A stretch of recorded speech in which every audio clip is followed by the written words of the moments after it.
Good evening, rockers. Vegas Rock got us here on the rocks. Total entertainment. Coming to you live from somewhere off the Las Vegas Strip. Today, I have a very special interview. I'm going to be spending most of the hour with my friend Jeff Young from the Kings of Thrash. He's got a lot going on. We're going to kind of talk about what's been happening this year with the band. And I'm glad you guys came along for the ride. So we're just going to sit here and wait for Mr. Jeff Young. All right, Mr. Jeff Young is trying to get in, so we're going to let him in.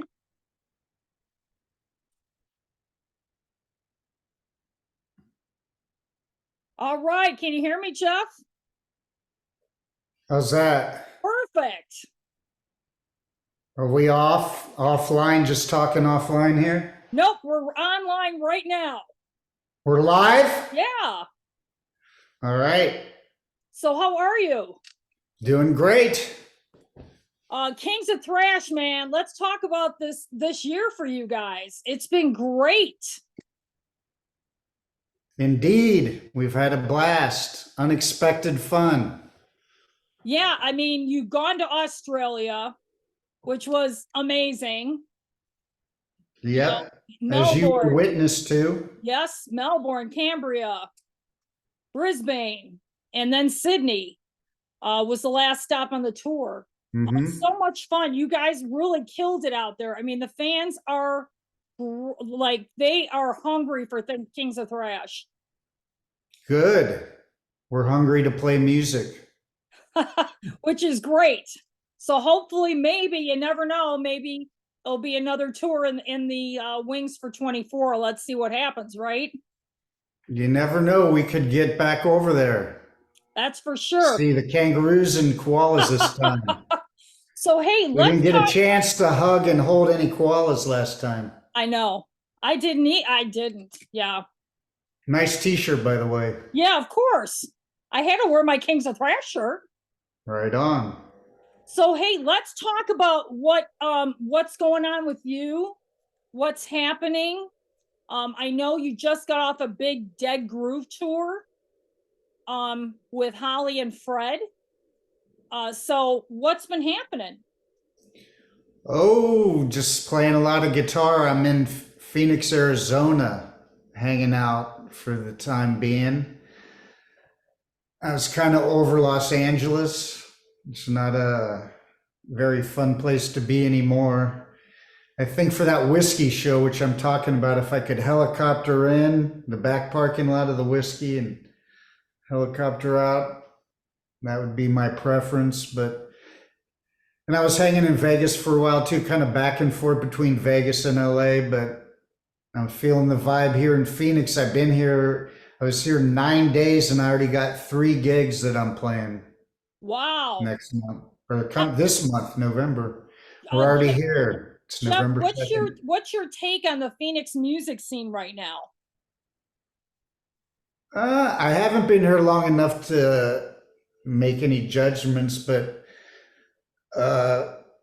in the few times I've been here, I've been doing some recording here. I got to see Blue Oyster Cult in the round, which was super cool, and they're still killing it after all these years. Oh, I love I know that. There's some really cool local bands that I'm learning about that are making some nationwide and international heat.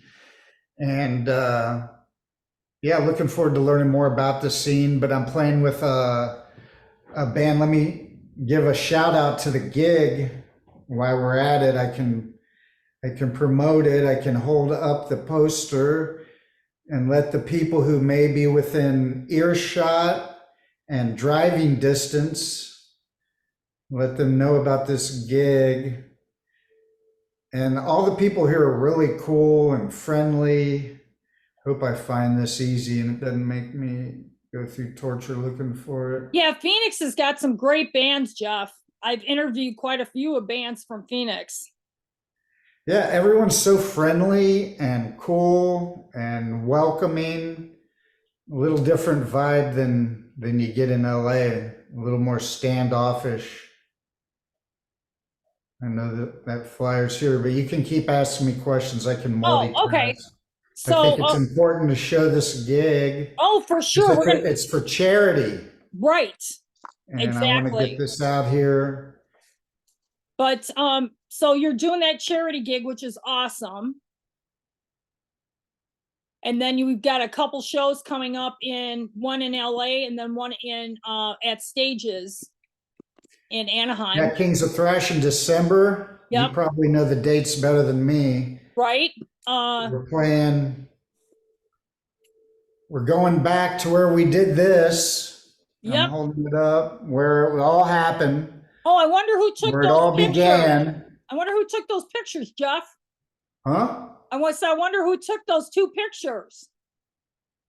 The one of you and the one of Chaz. You did. Uh-huh. That's right, folks. Vegas Rock Goddess took those two pictures. Yeah, so you're on the cover. We wouldn't have an album cover if not for you, which is kind of cool. Awesome. I I love can't it. believe why I'm having such a hard time. This thing is, it's a really big poster, really obvious. Here it is. Jeez. Here we go, people. Oh, yeah.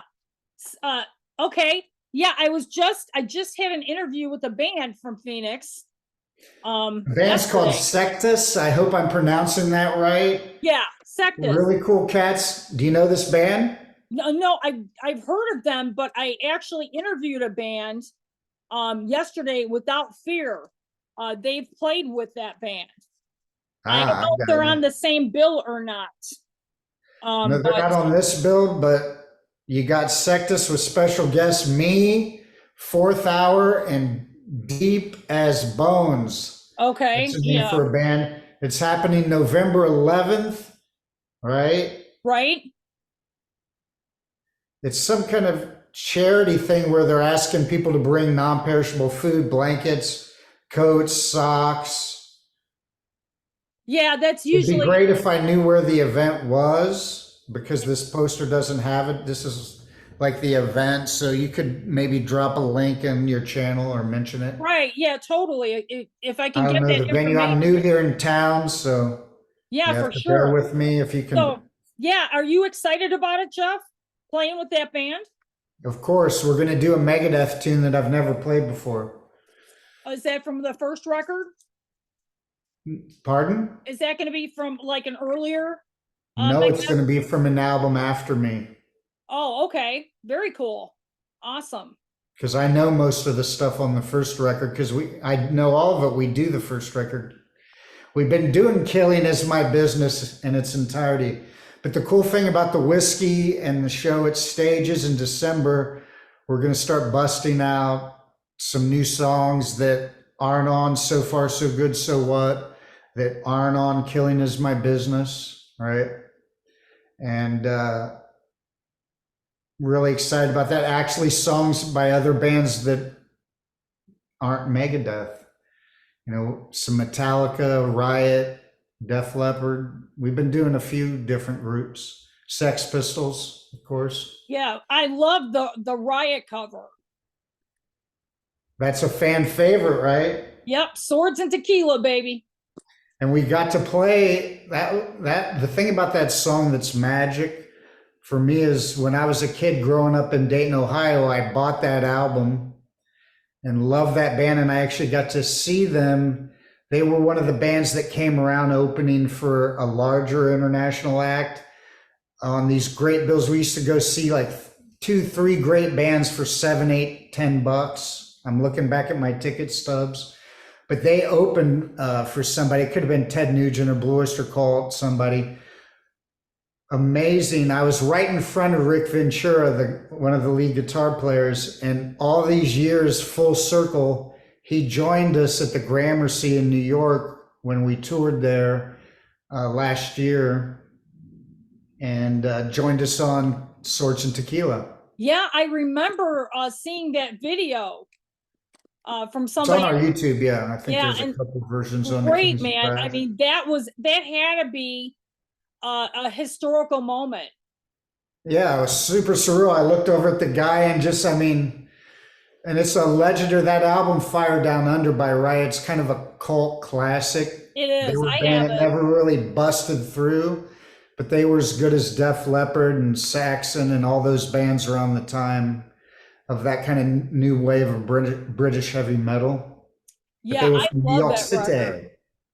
Yeah, that's a great record, man. I still have that to this day. I still have it. Fire Down Under. Yeah. I got 2 copies on vinyl. Oh, nice. Vinyl's always good. But hey, let's talk about you met one a friend of mine, Michael Beck from Escape the Hive. Yeah, we just met the other night. Yeah. Yeah, His band was playing at a club here. I'm just starting to meet people around town, right? yeah, I interviewed him and the band. He's a great guy. That's a great band. Yeah, super cool, super cool. So yeah, so you're getting Got a good acclimated. voice. So you're getting acclimated in Phoenix. So let's talk. I want to talk gear with you, Jeff, for those who don't know what gear you play. Oh, My that's a long conversation. You're opening a whole can of worms. well, just I mean, what because I mean you've talked to me about like your setup. Like, what's your basic setup for Kings of Thrash? Mm. Well, amp wise, I got 2 amps and I kind of run them not in stereo right now. I just kind of use one for rhythm and kick the other one in for leads. I don't know how I'm going to be doing it in December, but I got a Friedman that's just an amazing, and it's kind of custom, something he did a while back, when he was really first starting his amp line. So I've had it for several years. That thing's built like a tank, never broke down. And then I got an EVH Stealth, and the difference between the two heads, one has EL34s, the other has 6L6s, the EVH. And so blending those two sounds kind of gives the best of both worlds. This is totally guitar nerd talk. Everybody else is tuning out, but No, they yeah. want to So hear it. and I got a Celestian speakers, and then I don't use a lot of pedals. The one pedal I use a lot is a Tech 21 Richie Kotzen. It's a RK5. It's about this big, and it's got a Leslie speaker built in, kind of a chorusy thing, delay, reverb, 2 overdrives. But the main thing I use is it's got a built-in Sans amp, which is something that Les Paul would use, this little Sans amp back when he was playing all over New York, and he loved it so much he made his bass player. They also make a bass version of it. So it just gives something really cool to the sound of your guitar. So that's about it for electronics. And then I use a few different brands of guitars.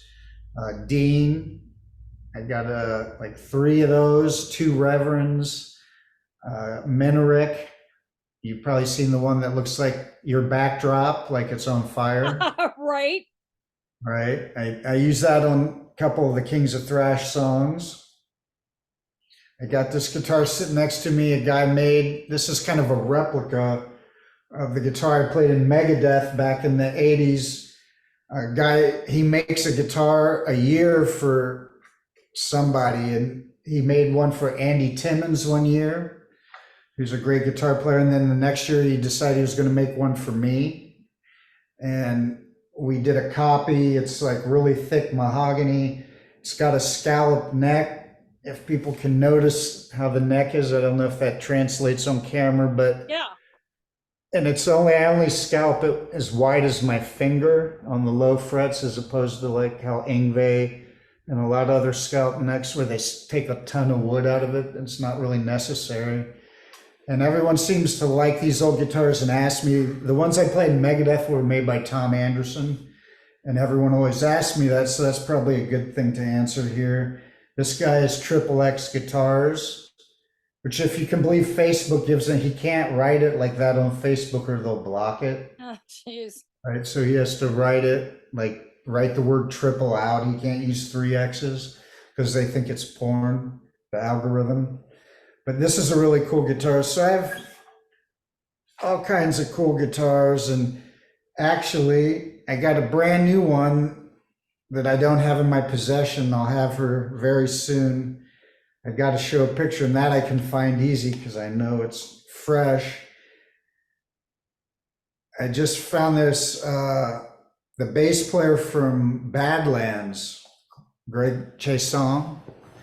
He lives out here in Phoenix and has a music store. I could give them a shout out. Yeah, Let's definitely. give a shout out to Bizarre Guitar while we're at it. How about that? That place is super cool, man. Yeah. And here you can see me playing. I'll turn it this way so I can make the guitar big. This is the same guitar from the Women and Children First Van Oh, Halen. yeah. And it's Oh my it's the gosh. guitar Eddie played on You Really Got Me, Running with the Devil. Like a lot of the rhythms on the first two albums were this, it was an Ibanez Explorer.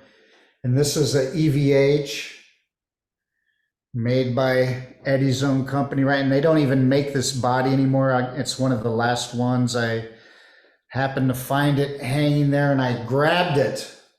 And look at this beautiful, beautiful case. So I'll have this in my hot hands real soon. And I can tell Man, from nice. playing it already, it's going to be one of my main guitars. You'll definitely be seeing that at the shows in December. Oh, great. I can't wait to get you getting pictures of you playing that thing. That's epic. Yeah, I mean, that album was huge for me. I remember sitting in my bedroom with my turntable that you can slow. Back then, there was no YouTube. There was none of these fancy guitar trainers that you can slow things down to half speed and it still kind of sounds in tune. Back then, we just slowed the turntable down and it sounded really odd because it's an octave lower. It's like a perfect octave, so you're still in tune, but it sounds like you're trudging through quicksand as you're figuring the tune out. But I remember figuring out the second I heard "And the Cradle Will Rock," and I'd already been hooked on Van Halen from the first two albums. Oh, So yeah. that Like was an album that I spent many hours slowing down and trying to figure out the licks. So to have that guitar is pretty iconic. I see the battery on my laptop's going to die. If I go grab my power cord, can you cut that out? Yeah, hold on. I'm just going to pause it right now. Pause it. All right, Jeff. Let's clear something up that I've been hearing in the press here a little bit. And we're back. Oh no! Oh no! What is it that I hear about some Brazilian singer? Oh, for the project with Elson and myself. Yeah, the press kind of prematurely jumped on. You know, we've talked a little bit about that. We've been working with a couple singers, and because the whole Kings of Thrash started out of some originals that he and I had written, and we were checking out a Brazilian guy, but we ended up passing on that guy. So it's a moot point, and we'll keep you posted. We're working on a front. We're really happy. I'd rather just wait. Okay. And drop the bomb, like drop the track and the video, and not. It's that old saying, like, don't tell people what you're gonna do. Right. Just go do it. So we're doing it. We're working it. Well, I'll pass it And as soon as I hear. it's going to be a good year pass next it year. along. I can promise that. Next year's going to be cool. Yeah, A lot of cool music coming out. Yeah, let's talk about 24th. So you got these gigs coming up here at the end of the year, celebrating a great year for the Kings of Thrash. So many great shows. I remember I was at the first night of your tour back in Chicago in Joliet. That was a great crowd, man. Great hometown crowd. Yeah, for a first show of a tour, and you know we don't have a record out. At least we didn't at that time. Right. You know, there was no DVD even on sale yet. People didn't really understand. I'm not sure people really understand what we're doing in Kings of Thrash to this day, but because it's really unique in a way. There's a lot of tribute bands out there that are doing tribute to the bands they love.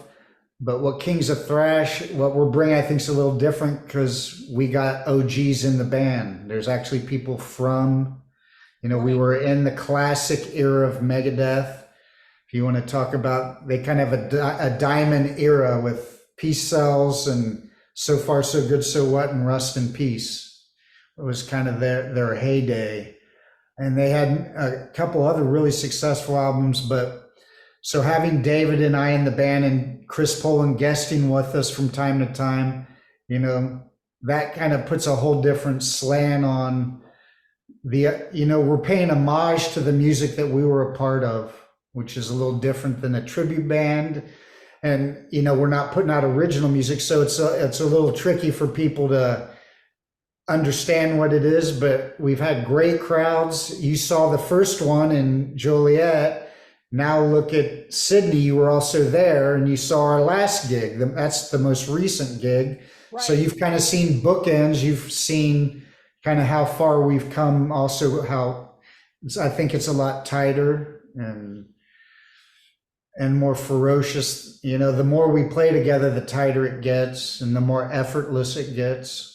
Yeah, and We got that especially Sydney show, which I thought was our second best show in Australia. Melbourne, I think, was our best show of our career. And we got that on video in some form, so that may see the light of day, which would be cool in some way. We played Sydney and we got a 11 out of 10 review in the local, like the Sydney weekly daily paper, their daily paper that reviews concerts, which I thought like their version of the LA Times or the New York Times. So that was pretty cool because there's always something to complain about a live show. That band didn't do my favorite song. The sound was horrible. The singer wasn't in tune.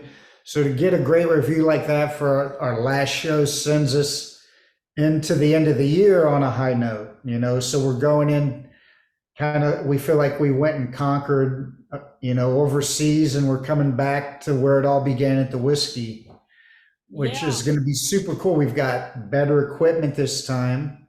We've been playing together lots more. Last time that Whiskey show was, literally that's the fourth show of our career, that turned into a DVD.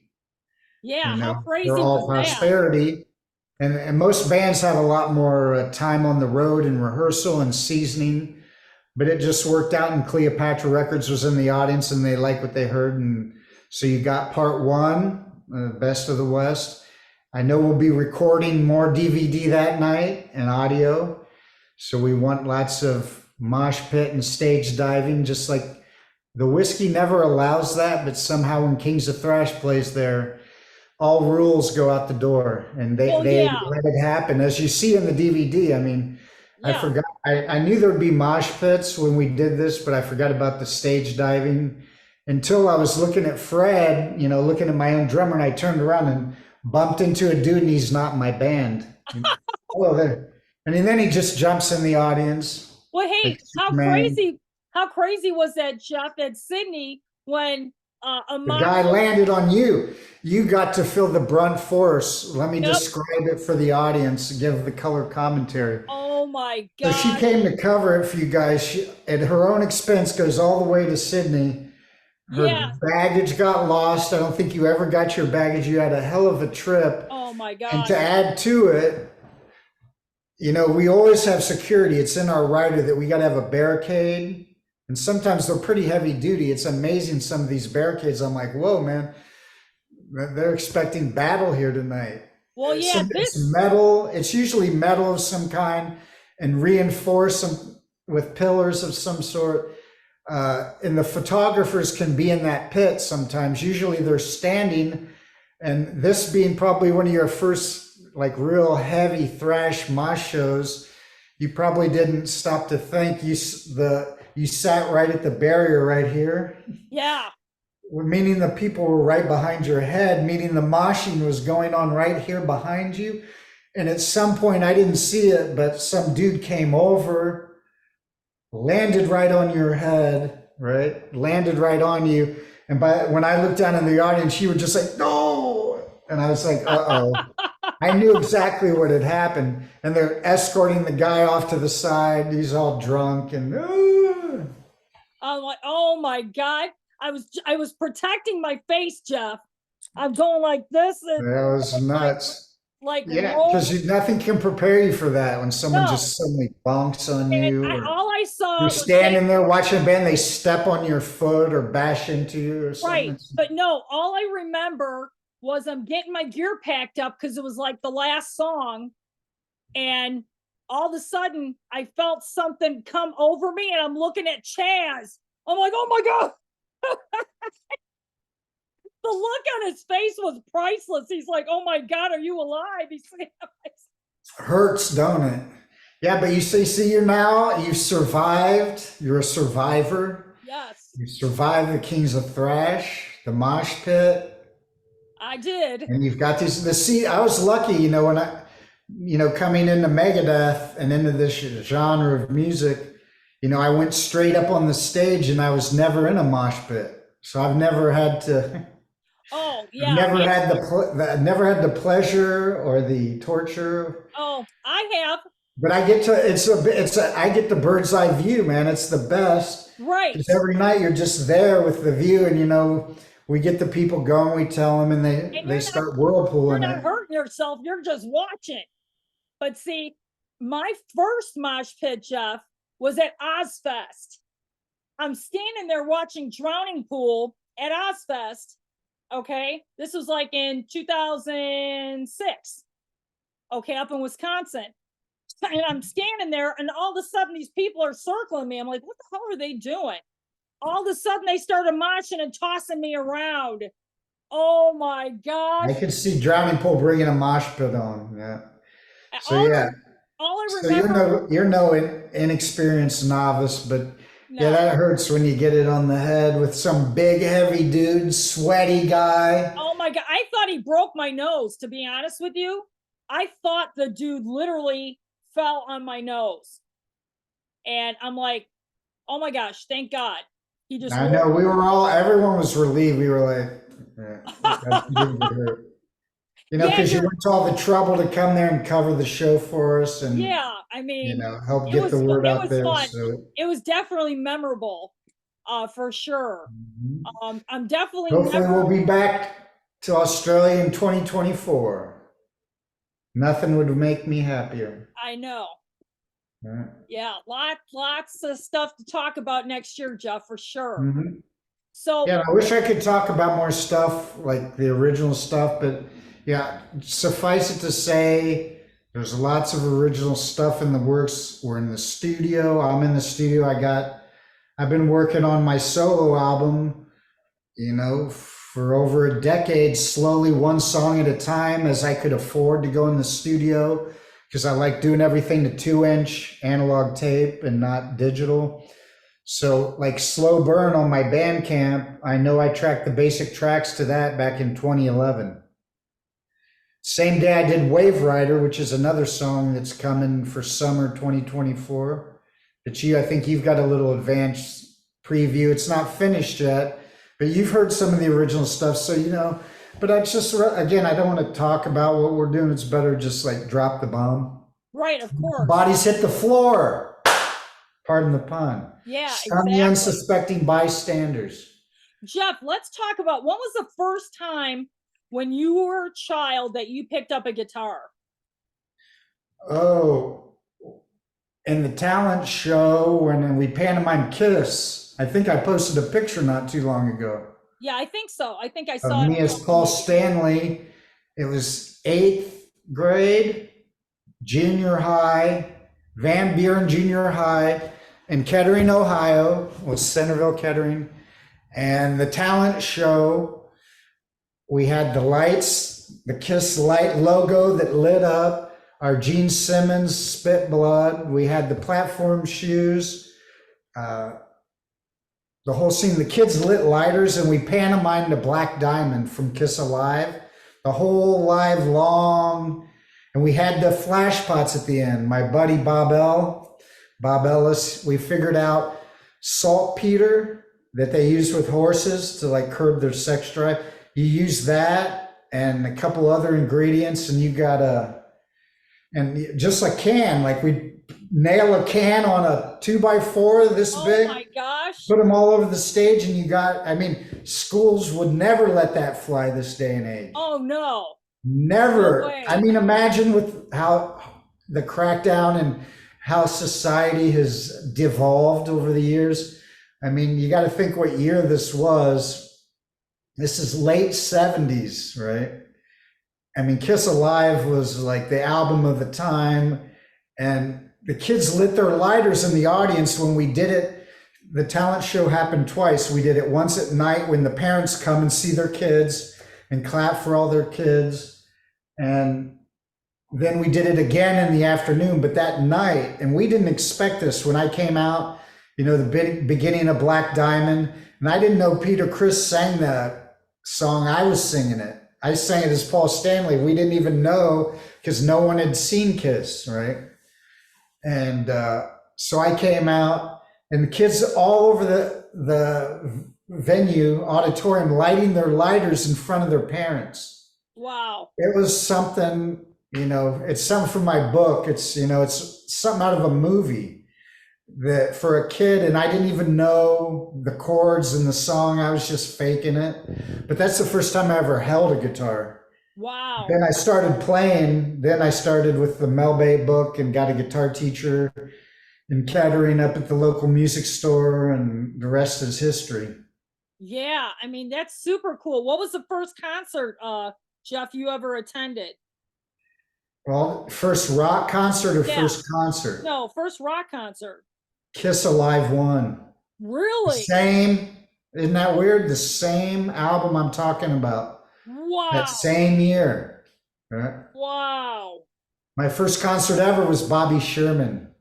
Oh, I remember Bobby Sherman. Julie, Julie, Julie, do you love me? Oh my Right? gosh. And he was on Bonanza, the Yeah. old TV series, right? Yeah. My dad took me, it was sponsored by the local radio station. We were all into, because I was into the Partridge Family, because anything with music on TV, as a kid who's into music, the Partridge Family was the coolest show on TV if you were Oh into music. yeah. And I mean- David Cassidy was a badass. Like if you saw him live with his band, he was heavier and he rocked. He really hated that show, but for kids, it was a great show Yeah. about music, and it gave us a model of what a band was like. You know, how they were playing together in their garage, the family, and it even taught you that a band should be like family. So that was really the first time I really thought about being in a band, was when I saw the Partridge Family. Well, what about the And then Monkees? there was a great escalation from from Shirley Jones and David Cassidy to Paul Stanley and Gene Simmons, right? Oh my gosh. Well, you see the escalation there. but Jeff, you remember the Monkees too, right? Of course, I just did an autograph show with Mickey Dolenz. Oh yeah, I saw that. That's know where I that met show. Sandy, the little, Yeah. she's 16 now, people. Don't call her 15. She was 15 when I met her. She is We 16. met at that show, and she's buddies with the Monkees. She's jammed with them. We can talk about that. I got this other little project called Souls on 11. Okay, yeah, I let's met talk this about it. girl at this autograph show. She was sitting at the table across the way, and she's like, she walked over to my table right out of the 70s. Like at the time, she was 15 years old. A few months ago, this happened, but she's 15 years old walking out of the 70s, like literally out of a time capsule. Her whole wardrobe, her hair, her whole mannerisms. And I had heard her starting to do a couple songs over there and playing all these songs from the 70s. She walked up and wanted to shake my hand and said, you know, I wanted to meet you. You're a big influence on me. And I looked her up and down and thought of Megadeth and thought of her 70s image. And I didn't believe it for a minute, but I thanked her. And then I started watching her, and she started doing like, try Over the Hills and Far Away. Like she was just learning that. And she did, the song that got me was Make It With You by Bread. I love that song. Everybody loves that song. And if you don't know that song, go listen to it because you've heard it on AM radio. I mean, back on AM radio, the station WING that sponsored Bobby Sherman in my town used to play Bread, Make It Last. And that's an amazing tune from a band. They're not a one-hit wonder. They had several hits, right? They were a great band. Sure. Yeah. And but she was doing that song. I'm like, how does this girl even know that song? And so then she's doing Dirty Deeds Done Dirt Cheap, 15 and singing those Armory lyrics from Bon Scott. And I had to go over there and she had two guitars. She had a 12 string and a 6 string. So I said, hey, give me the 6 string and take that 12. And we started doing Dirty Deeds because I knew how to play that. And I started beating on the guitar and the drums. Da-da, having trouble with your high school, right? And people were stopping in their tracks. We'd have, every time we played, we'd have all these people around us. We did Styx, Fooling Yourself. We knew 3 tunes. Well, you can go on my YouTube and sub. First, you got to like Soul Zone 11 on Facebook because we have our little page, Soul Zone 11. And we got our first gig we're going to be doing early next year at the legendary Cutting Room in New York City because Dead Groove played there and she charmed the owner's pants off. And hey, that's the wrong terminology, but within 1 minute he gave us her card and we had a gig there. So she, on my YouTube, is the Fooling Yourself, Dirty Deeds, and we did Over the Hills Far Away with her, the Zeppelin song, with her reading the lyrics off an iPad. She didn't really know it, and she'd never heard applause before. She'd never played out of her basement, right? She's a ventriloquist and has a YouTube channel with her ventriloquism and all her little Instagram followers, and that's charming all by itself. But she'd never played music out of her basement. So when we finished the Styx song, everyone erupted, and her face in the video, she's like amazed. You actually get to see someone who's performing their honest reaction to hearing people applaud for them for the very first time, and it's pretty magical. Then the AC/DC song, and then people even clap louder, and her expressions are just, she's beaming. Then we do Over the Hills and Far Away, and it got a standing ovation this was at karaoke night on the Saturday night. And so we posted the video on my YouTube. You can subscribe on my YouTube and check that out along with all my other stuff. So that was just a cool little fun aside. It's cool to mentor someone who's such a diamond in the rough, such a young talent that has so much potential. Her pitch is great for how young she is. And the cool thing, if we do more gigs, people are going to get to see her evolve right before their very eyes, like just grow and blossom. And I'm sure she's going to do amazing things long beyond me. So, but to be able to be a mentor, like a Mr. Miyagi kind of thing, right? And I think it's the contrast of, like, I'm a seasoned player and definitely older than her, right? And then her innocence, and she's just learning and perfecting her craft. But when you put it together, it sounds amazing. Yeah, right?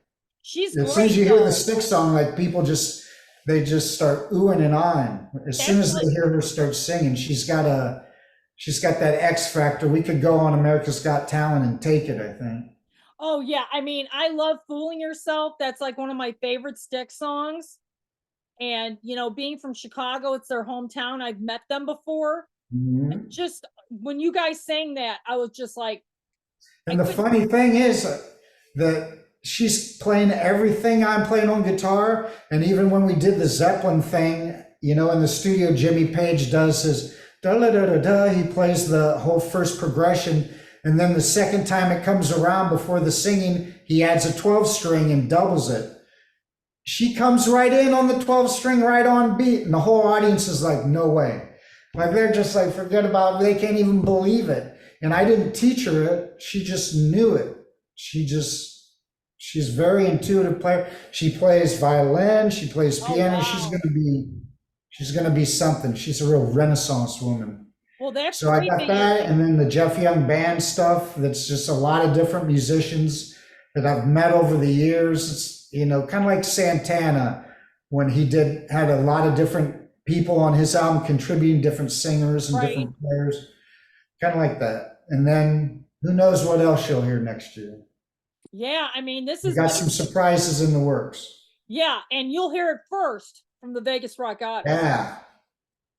But yeah, I mean, it's been a great year for actually a great couple of years, Jeff, for you with this band. And It's getting 20, warmed up. yeah, Next year's the 24 is going to year. I be think no I'm exception. calling 2024. I'm Yeah. claiming that year. I'm claiming 2024. Yep, for sure. Now let's talk about these two shows. The first one is the Whiskey on Thursday, December 14th. Now, are you guys getting any openers with you for Of that? course, well, they're not all female, but it's two sisters doing the Dime and Vinnie Paul. Uh, it's and a female singer that sounds like Phil. She's killer. She's very killer. As a matter of fact, I could leak out that her and I are working on a track. Oh, yeah, It's the heaviest thing I ever wrote. right. So, but they're called Far Beyond Hostile. Yes. And they're LA's Pantera tribute. So it's three girls and the bass player is a guy. And so you got a girl doing Dime, you got a girl doing Vinny, and a girl singing Phil. And they're really great. You've seen them because they opened for Dead Groove. Yeah, and I interviewed them. They are a great band and they're going to be coming on my show soon. It's like they're on the road right now. So I'm trying to, nail a date down for them, but they are amazing. They were one of the most amazing bands, tribute I bands. fought to get them on that whiskey show. Yeah. I thought, good that's stuff. perfect. Pantera's out touring right now. That music's super hot right now. It's a great thing to see them playing. They're a young band. They're in their 20s and they're doing Pantera great. So I think it's a really great pairing with the Megadeth music and the Pantera. And there's a couple, I don't even know how many bands are on the bill. I think But come out to see those and you'll see all the rest. Yeah, I'm counting. Looks like there's 5 openers, Jeff. There's 20 bands on the bill that night. Oh, 20 wow. bands opening for Kings of Thrash. Oh my gosh. Well, that's going to be a great show at the Whiskey A Go Go Thursday. Bring your earplugs. And then on the Saturday the 15th, you guys are taking Friday off. Saturday the 15th, you're at Stages in Anaheim. Yeah. That's a great venue. I've never been there, but all I'm hearing is great stuff. It has 2 stages, so you're going back to back with the bands and there's no dead time. Yeah. Which is kind of cool. I've never played there either, but it sounds interesting. So we want to take the music to the people. That's right. So that's going to be a great show. It'll be the last Kings of Thrash show for 23. And you'll be there covering it for everybody. That's right. I will be there. So hopefully I won't get moshed on. Let me tell you also about this little record in-store I'm going to do. Oh, yeah. Let's talk about that, Jeff. Can you pause it so I can go get the business card and show? Yeah, we can.